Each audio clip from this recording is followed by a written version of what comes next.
শাকিব খানকে ঘিরে এইসব কি শুরু হয়েছে ভাই? অবস্থা দেখে তো মনে হচ্ছে শাকিব খান এবার ক্রিকেটে রাজত্ব করতে চলে এসেছে। আপনারা নিশ্চয়ই জানেন শাকিব খান বাংলাদেশ প্রিমিয়ার লিগ বিপিএলে দল কিনেছেন। তার দলের নাম হচ্ছে ঢাকা ক্যাপিটালস। আগামী 30শে ডিসেম্বর থেকে এবারের আসর মাঠে গড়াবে। তার আগেই শাকিব খান যে খেলা শুরু করে দিয়েছেন, এই খেলায় বাকি দলগুলো কুপোকাত। এবার কি করেছে দেখেন শাকিব খান।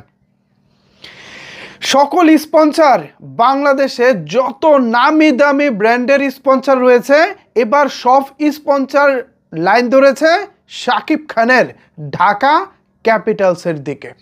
বিস্তারিত জানতে একটি লাইক দিয়ে সম্পূর্ণ ভিডিওটি দেখতে থাকুন।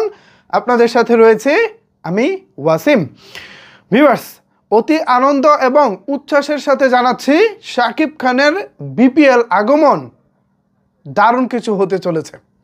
কিছুদিন আগে ফরচুন বরিশালের মালিক পক্ষ দাবি করেছিলেন তারা নাকি ঠিকঠাক মতো স্পন্সর পাচ্ছেন না, তারা তাদের টিম কিভাবে পরিচালনা করবেন এ নিয়ে তারা যথেষ্ট সংখ্যায় রয়েছেন।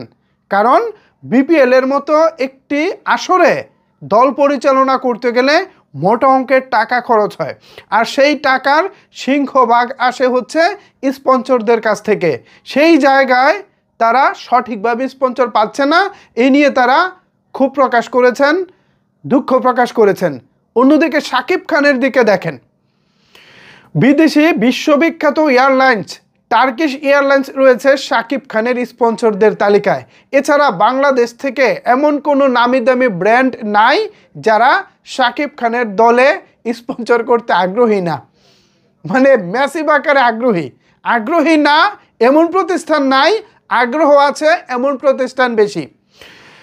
কক্সবাজারের বিখ্যাত হোটেল থেকে স্পন্সর, ঢাকার বিখ্যাত হোটেল স্পন্সর রয়েছে, হসপিটাল স্পন্সর রয়েছে, এরকম বিভিন্ন স্পন্সর থেকে শুরু করে এমন কোনো স্পন্সর নাই যারা ঢাকা ক্যাপিটালসে স্পন্সর দিতে আগ্রহী না।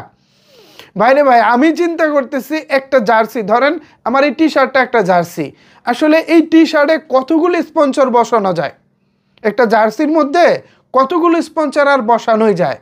যতটুকু দেখতেছি মিনিমাম 40-50-এরও বেশি স্পন্সর শাকিব খানের দরজায় ঠক ঠক করতেছে।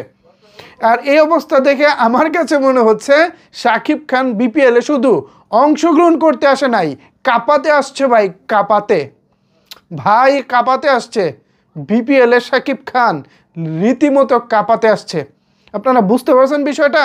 অন্যান্য টিম যেখানে স্পন্সর পাচ্ছে না, সেখানে শাকিব খানের ঢাকা ক্যাপিটালস স্পন্সরের ছড়াছড়ি। এই বিষয়টিকে আপনারা কিভাবে দেখছেন? আর বিপিএল শুরু হচ্ছে আগামী 30শে ডিসেম্বর থেকে। আপনারা কতটুকু আগ্রহী বিপিএল নিয়ে? ওভারঅল সব বিষয় নিয়ে যদি, মানে এই ভিডিওর বিষয়বস্তু নিয়ে যদি আপনাদের কোনো কিছু বলার থাকে, তাহলে অবশ্যই সেটি নিচের কমেন্টস বক্সে জানাতে পারেন। ধন্যবাদ সবাইকে এতক্ষণ আমার সাথে থাকার জন্য।